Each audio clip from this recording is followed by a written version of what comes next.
లేపాక్షి ప్రస్తుతం ఎక్కడ ఉంది? ఆంధ్రప్రదేశ్లోని అనంతపూర్ జిల్లా. వాలి సుగ్రీవుల రాజ్యం ఏది? కిష్కింద. సుగ్రీవుడు తలదాచుకున్న ప్రదేశం ఏది? ఋష్యముఖ పర్వతం.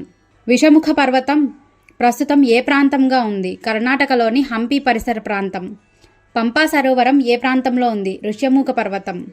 హనుమంతుడి జన్మస్థలం ఏది? కర్ణాటకలోని హంపి సమీపంలో అంజనాద్రి పర్వతం పైన. రామరావణ యుద్ధం జరిగిన ప్రాంతం ఏది?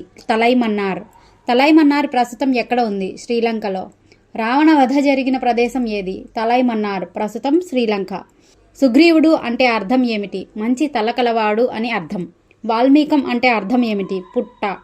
కుంభకర్ణుడు అంటే ఏమిటి? కుండలల్లాంటి కర్ణాలు కలిగిన వాడు అని అర్థం. కుంభకర్ణుడి లక్షణం ఏమిటి? ఒకరోజు మేల్కొని భోజనం చేసి 6 రోజులు నిద్రపోతాడు. శ్రీరాముడు జటాయువుకి దహన సంస్కారాలు చేసి జలతర్పణాలు ఎక్కడ చేశాడు? గోదావరిలో. ఇంద్రుని అంశతో జన్మించిన మహాబలశాలి ఎవరు? వాలి. తాటక సుందుల కొడుకు ఎవరు? మారీచుడు. Please like, share and subscribe.